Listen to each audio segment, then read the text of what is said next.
Alright, so isang pagpalang araw sa inyong lahat, ano, and napakabilis ng panahon. We are already here in our fourth module or unit 4, no?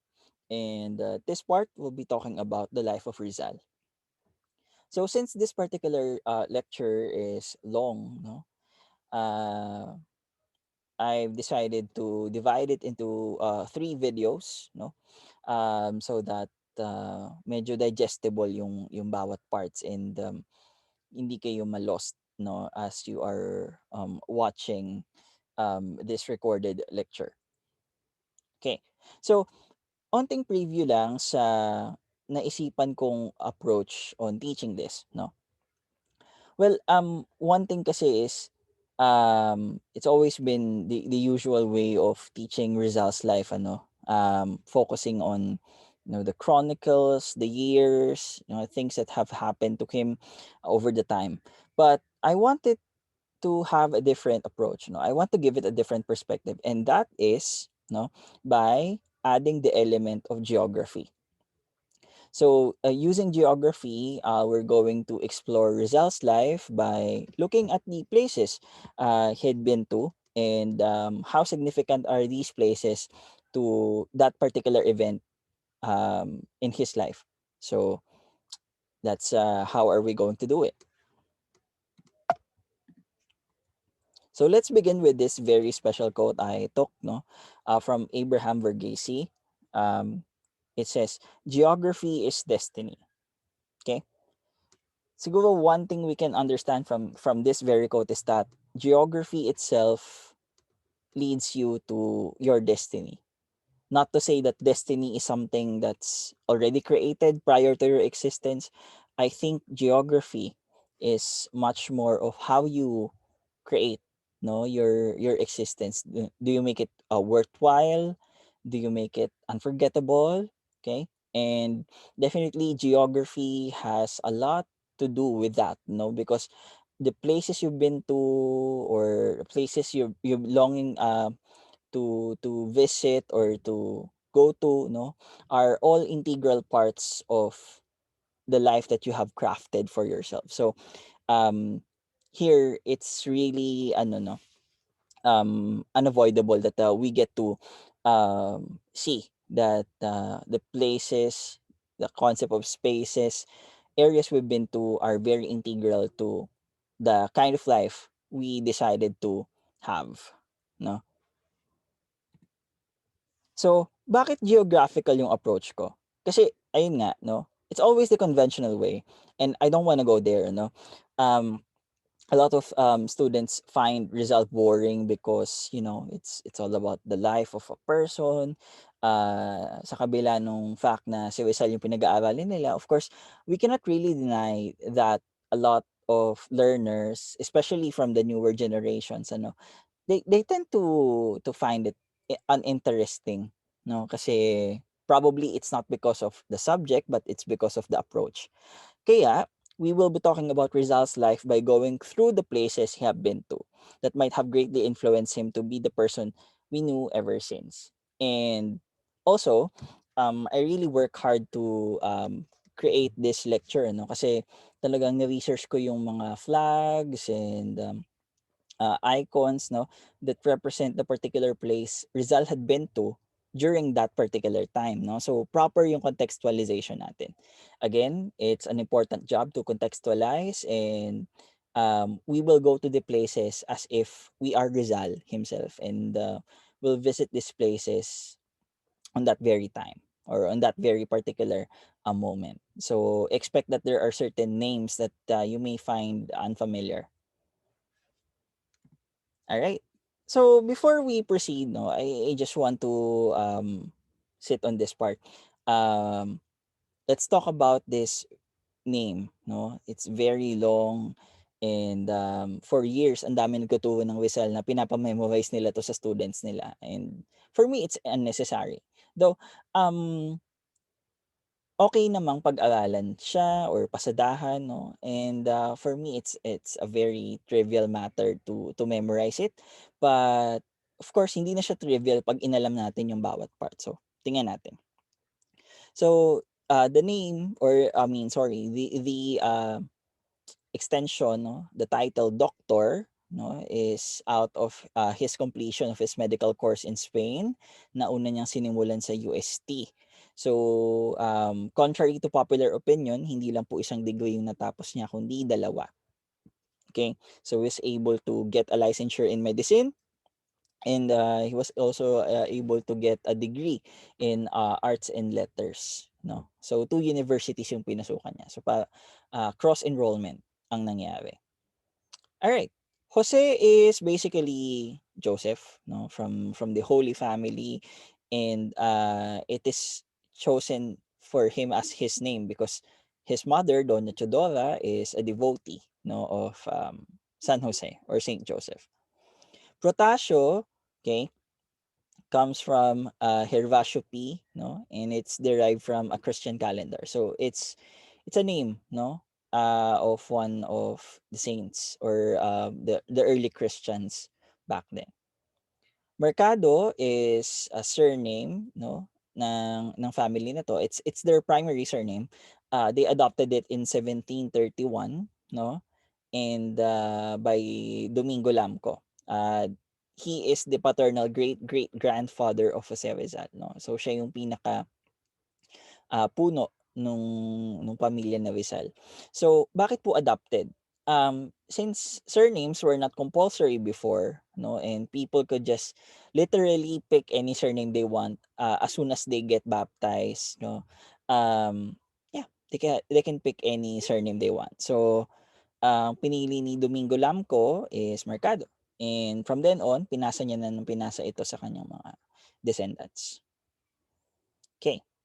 Yung Rizal naman ay galing sa word na Rizal o Rizal, no?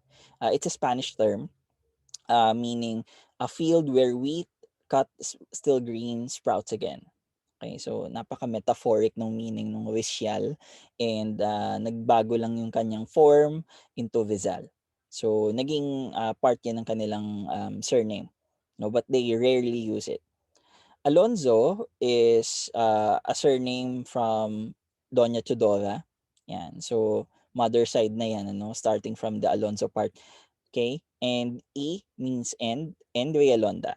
So, Realonda is actually the surname ng godmother nung mother ni Rizal, no? And practice 'yon na kunin mo yung apelyido ng godmother mo, ilagay mo siya dun sa dulong part nung surname mo. So, Doña Chodora Alonso Villalonda, and combine mo yun dun sa ah, pangalan nung father ni Rizal na Don Francisco Mercado Rizal.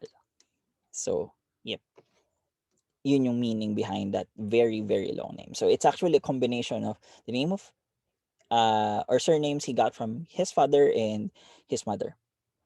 A practice which was solely exclusive for the rich, no? Kasi they have the means and ways to trace their ancestry. Now, let's now go to our outline, no? Ito yung mga topics natin, and the reason why I decided to cut it into 3 videos is because it's very, very long. So, I will talk about on this video, no, Rizal's ancestry and Rizal as a child, no. So, yung formative years niya at yung pinagmulan ng kanyang ancestor. Then part 2 will be about Rizal's travel and Rizal's first homecoming. Then the last part, of course, will be about the last years of Rizal's life, okay, including his turn into becoming a radical and his heroism. So, let's go. Now, I want to include this, no? Let's talk about Rizal's ancestry. Para naman malinaw sa atin kung saan ba talaga nanggaling si Rizal, no?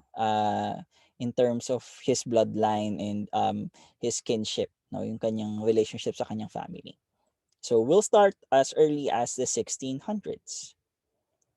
And our first location is China. So, this is the map of the location, and this is the flag of the Chinese dynasty, no, during that time. Okay, so in Amoy, no, it's a known port in China, but in present day it's called Xiamen. this is where Rizal's paternal lineage will emerge, no? So dito natin pwede i-trace ito. Particularly in a village called Shongqi in Chinshu, no, Changzhou district in Fujian, southern China, no, near the prosperous and ancient trading port of Zaiton o Guangzhou. Yan. Now, 'yun yung area 'no, sa sa China 'no, part siya ng Fujian and, that part is particularly Xiamen 'no, present day, but back then it's called Amoy. Amoy is a very popular port among, European traders 'no, kasi diyan sila nagpupunta to trade with a lot of Chinese, mga goods nila. So dito manggagaling yung, paternal ancestor ni Rizal na si Lam Ko or ang kanyang full name 'no is Kei Nan. Okay. Now, mula dito sa Amoy, China 'no, he decided to migrate to the Philippines or immigrate to the Philippines for economic opportunities. 'Yun kasi yung common practice nun ng mga mayayamang Chinese 'no.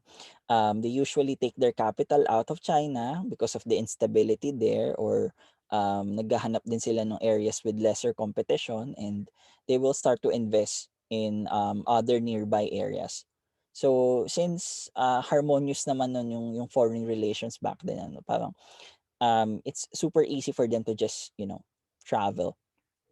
So, aside from the Philippines or Manila specifically, ang mga venue ng mga Chinese na nag-i-immigrate 'no, would be Singapore, Malaysia, Indonesia, Thailand 'no, mostly Southeast Asia. So, 'yun. Now back to, Lamco. Um Lumipat siya sa Pilipinas 'no, latter part na ng, 1600s and by 1697 he was Christianized. So, it's one common practice as well nung mga, immigrant na Chinese ano, especially kapag mayaman. Why do they convert to Christianity? Simple answer is for economic and political reasons. For the longest time, the Chinese who have never baptized or who were never been baptized, no, were considered inferior than those Chinese who were considered Christians already. And at the same time, hindi ka kasi magkakaroon ng mga access sa amenities or relationships with the church, ability to own the land and so on. Parang if you do not um, become a Catholic, you will remain an outsider totally. But baptizing, no, to Catholicism will allow you access to these things, and that's what he did. And part of the process is to change name. No, you have to let go of your old name. You have to pick a first name and a last name because that's how European names work. So he decided to pick Domingo, no, meaning Sunday. Then ginawa niyang surname yung Lamco. Yan. Ito yung similar case sa mga Chinese like Son Tua, no? Yung ancestor ng mga Tuazon, ginawa nila, binaliktad nila yung apelyido nila after being Christianized. So, to cut the long story short, Domingo Lamco settled in Binyan or Binyang, Laguna.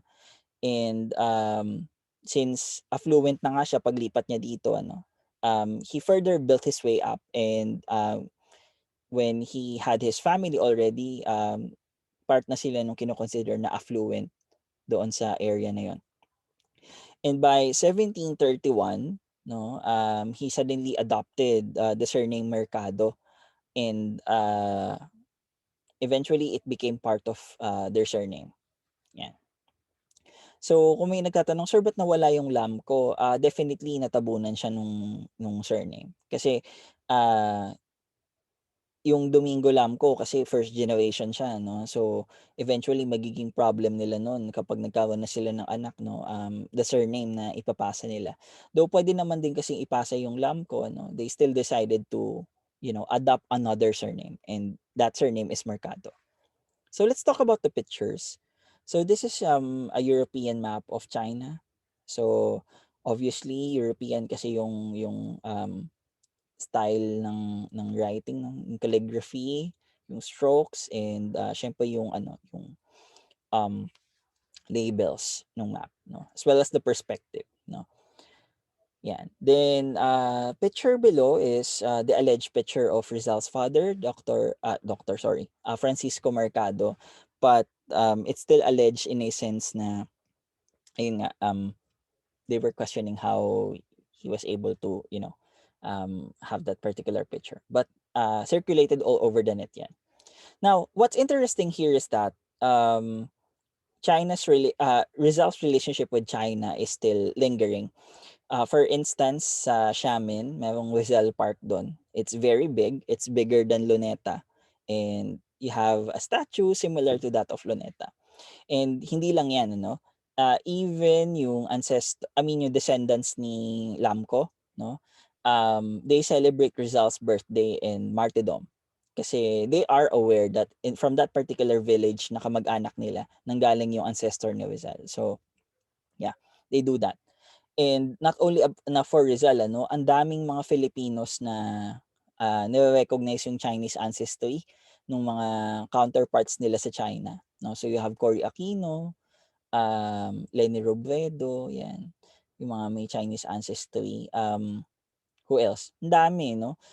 Yung mga individuals na to, they are still recognized and remembered by their counterparts. O yung mga ano nila, kapares nila ng pinagmulan. So that tells us that it's a very strong family ties, no, sa China. Now, let's move to the Philippines. So this was the map of Spain and her colonies back then. No? It's called Nueva España. Since we were ruled from Mexico, typically we're not associated with the Spanish government directly from Spain, but rather through the royalty of Mexico. So yun yung gamit na flag ng mga colonies. So, the official name of the Philippines back then is Islas de Filipinas. Now, in Binondo, or it was formerly called Bavian, no? It's a place exclusive for the Chinese. Kumbaga parang yan yung way na dyan sila pinagsasama-sama, no? Okay, it used to be a Chinese enclave, no, and it's not actually part of Manila back then. It's just near Manila, but Manila is just intramuros, no. So it's a different district there. Yan. So dito magsisimula yung family ni Rizal sa Parean kasi dito magkakakilala yung great great grandmother ni Rizal at si Domingo Lamco. So si Ines de la Rosa na kanyang great great grandmother, no? Chinese mestiza siya, no? Meaning half Chinese. Di natin alam kung half Spanish or half Philippine, half native or Indio Filipino, no? And yon. She married Domingo Lamco. So, galing din sa mayamang pamilya si Ines, and it's quite expected that they will become an affluent couple once they got married, ano. So, anak si Ines de la Rosa ni Agustin Chinco and Jacinta Rafaela. Parehong Chinese mestiza residents ng Parian. So, meaning they really come from rich families. So, this is how Parian, Binondo looks like sa isang colorized old photo. So, this is Pasig River, and you see there um, boats, no, floating markets similar to Bangkok. We used to have that. Then, yan. So this is the map of Binondo. So you can see it's actually a delta. So kita nyo esteros, ang daming mga daluyan ng tubig, and you have Pasig River here. So that really makes Manila a delta. Okay, and this is how the Chinese of the Parian look like before. Yan. So naka-pigtail pa sila. Now, let's go to Rizal's beginnings, ano? His formative years from his birth to his childhood, 1861 to 1882. So in the town of Calamba, dito magmumula yung family ni Rizal, ano? Kasi nasabi nga natin kanina, nagsettle sa Binyan yung kanyang paternal great-grandfather and paternal great-grandmother, and from Binyan, ano, yung mismong father ni Rizal ay magmo-move sa Calamba. Yan. So dito pinanganak si Rizal noong June 19, 1861. Okay, and Rizal, in his own words, said that he used to be or he used to have an abnormally sized brain, no? So disproportionate siya. Masyadong malaki yung ulo niya compared to his body, and that prevented him from being able to walk until he was 2. Okay, so imagine he had to be carried around back then, no? Hindi pa siya 2 years old. Sa Calamba house nila, Rizal had this very, fun childhood. Marami siyang kapatid. You always think of 7-Eleven, ano, kapag iniisip niyo yung mga kapatid ni Rizal kasi you have uh, more um tawag dito, more girls than boys, no? So that's the key. Yan. Now, he was raised as a faithful Catholic by his mother, si Doña Chodora. And Doña Chodora is not a particular housewife lang, no? Just like majority of the women back then. Since galing din siya sa isang impluwensyang pamilya, no? Affluent si Doña Chodora at talagang nakapag-aral siya. And of course, nagma-manifest yung yaman ng pamilya ni Rizal because he grew up having private tutors aside from his mom. So this is the map of Laguna. As you can see, okay? Kaya siya tinawag na Laguna is because of the lake. Okay? Laguna Lake, tinawag nila dyan. Though Laguna Lake is redundant, no? Kasi in Spanish, you call a lake a lagoon. Laguna. Yan. So ito yung bahay nila sa Calamba. It's now a museum owned by the National Historical Commission, and yun, may marker kailan siya na-restore, and ito yung tallest statue ni Rizal, no? Located din sa Calamba. Of course, they own him. I mean, in a sense, no? They embrace Rizal because Calamba was his birthplace. Now, Rizal had her personal aya or maid, no? Yaya, as we all know it. And dahil ito sa kanilang mayamang estado, yung kanyang tatay, si Francisco Mercado, ay isa sa mga pinakamayaman sa Calamba kasi isa po silang inquilino. Meaning, they lease a particular land from the friars, especially the Dominicans, no, in particular. And they earn a lot from this, ano. Sila yung nagtatanim, sila yung nagpapagod, they sell the goods and so on. So parang in the process, as they work on the land, no, they earn much from selling crops and you know, um, de facto owning it.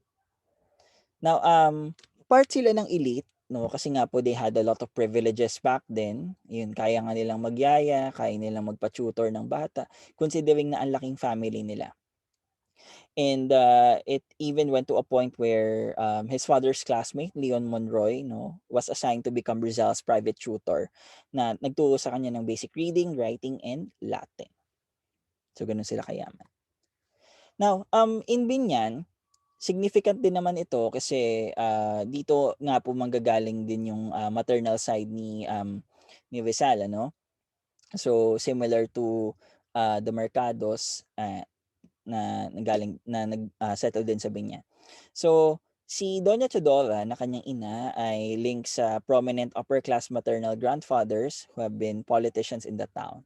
So, yung mga Alonso, no, ay mga kilalang politiko dyan sa Binyan, and meaning kung politiko ka, no, most likely descendant ka ng mga naunang native elite na nadatnan ng mga Kastila prior to colonization. Yeah. And hindi lang diyan nagtatapos yung kanyang role sa Binyan o yung role ng Binyan sa kanyang buhay, kasi dito magsisimula yung formative years ni Rizal. Pinadala siya sa Binyan from Calamba noong 1869. So he was around 8 years old, no. And dala siya ni Pasiano, no, kanyang kuya. And from 1869 to 1871, contested pa to kung gaano siya nagtagal doon sa Binyan. Siya ay isinailalim sa klase ni Justiniano Aquino Cruz, no, sa isang kubo. And through him, he studied Latin and Spanish. Tinuruan din siya ng painting under the teaching of Juancho Carrera, no? And he is an old painter in the town, so definitely he's an expert. But one important note, no, about Rizal's life in Binyan is that he was very unhappy. Inquisitive kasi siya, so makulit 'no, hindi siya ma-settle at, medyo pilosopo siya, sarcastic 'no. So, since, yung formation or yung way of teaching children back then is very disciplinarian, madalas siyang napapalo and that was acceptable back then, no. So, ayun and, ayun, 1870 or 1871 natapos siya ng kanyang, primary education 'no, private primary education sabi niyan and, super excited na siyang bumalik ng Calamba. Okay, sumakay siya ng motorboat sa Laguna de Bai na ang pangalan ay Talim and dun bumalik na siya sa kanyang family. So, as we can see here, ito yung pictures ng Binyan 'no, American period ito. Yan, so meron silang Rizal Monument dun, nakatayo pa rin yan until now if I'm not mistaken. However, the site or the alleged hut 'no, na sinabing, pinagturuan ni, Cruz kay Rizal ay ganito na po yung estado. Though, maraming nagke-question kung legitimate yan or not 'no, kasi nga po, you don't expect a hut to last that long considering that it's made of wood and very light materials. Now, Rizal's life would have, this 360 turn once his family decided to send him to Manila, particularly in Tamuros, kasi yun lang naman po yung Manila. So, after niya mag-aral sa Binyan, no, sobrang excited siya bumalik ng Calamba. Ayun, he tried to recover those fun times he had 'no and unfortunately 2 years later, inaresto yung nanay niya 'no kasi, inipit 'no ng mga kalaban, ng kanilang pamilya 'no. Parang naipit lang si Doña Chodora. So, she was accused of, conspiracy and, she was unjustly, arrested 'no. And, medyo matanda na rin siya that time. So, being away from, his mom, made Rizal worry. Yan. So, 1872, he was guided by Pasiano to enroll in Ateneo Municipal. So, before that incident of the mother's arrest, napagdesisyonan na nilang pag-aralin si Rizal sa, Manila kasi yun yung norm. So, mayaman kayo, taga Laguna kayo or taga Bulacan or taga Batangas, you have the money, 'no. So, the best school that you may, send your children 'no to 'no, is a school in Manila. So, sinamahan siya ni Pasiano mag-enroll sa Ateneo de Municipal, ah a school run by Jesuits ito 'no, and, he was almost rejected kasi late na siyang nag-enroll tapos ang liit pa niya. So siyempre may factor din 'yun ano, he was perceived as unhealthy. Pero ayun, nakumbinsi naman din yung admin na papasukin siya and, um, his Ateneo days will become one of his most memorable and unforgettable, um, parts 'no or part of his life because, he flourished as a student 'no. He wrote a lot of plays, he participated in theaters, wrote a lot of poems, short stories. Isa siya sa mga top students and 'yun, nagpatuloy siya ng high school doon and he earned a Bachelor of Arts with highest honors. Yung Bachelor of Arts is, equivalent to a high school degree or diploma. So, it's not really a college course. Yan. Now, hindi po talaga siya originally sa Ateneo mag-aaral. He was supposed to enroll in, San Beda, I think, or San Sebastian. But, he was rejected 'no and, 'yun nagpatuloy sila sa Ateneo. And fortunately, mukhang nag-align ng stars for Rizal because, the Jesuits of Ateneo were more liberated, were more open, and thus it resulted to Rizal having the best school for him kasi, ah, nag-fit yung kanyang pagiging inquisitive sa pagiging liberated ng mga teaching sa Ateneo. Now, after graduating high school nakalaya na din yung mother niya, um Rizal expressed his desire to pursue college. something na tinutulan initially ni Doña Chodora kasi nga parang 'pag sobrang dami niya na raw alam baka bigla siyang pag-initan ng political authorities, which is actually a prophecy. More of an oracle yung dating ng nanay niya 'no, because that really did happen. So, kahit ayaw ng nanay niya, sinuportahan siya ng tatay niya and he took up arts and letters in UST. So, katumbas ito ng writing course, ganyan ano. And, after a year, mukhang hindi siya nag-enjoy so he shifted to a medical course and he still took up a vocational surveying course in Ateneo. So yung surveying course class, ito yung pagsukat ng lupa, no? So yung mga nakikita niyo mga engineer na may mga may mga may mga props na they use to measure the land, yun po yun. Now, unlike in Ateneo, Rizal was very unhappy in UST. Hindi talaga siya nag-enjoy in a way na ang daming cultural differences, no? Pero nag-excel pa rin naman siya sa subjects niya, no? And hindi valid or hindi masyadong matibay yung evidence na he was very discriminated there kaya siya unhappy. Kasi after all, may mga privileges pa rin na binibigay kay Rizal, ano? But I think it was more of the atmosphere which discouraged him. So, looking at his grades 'no, medyo iba ito do sa grades niya sa Ateneo kasi lahat dun sobresaliente 'no, almost I mean equivalent ng uno. But here in UST, he got 1 passing grade, 8 good grades, 6 notable very good, and 6 sobresaliente. So indicator 'yan na may mga moments na wala sa wisyo sa Rizal mag-aral, and also indicator na hindi siya discriminated kasi kung discriminated siya, he will not get those grades. I'm telling you, no, especially during that time. So, ayan. Gusto ko lang din linawin na contrary to popular myth na UST was hostile to Rizal, no, they weren't.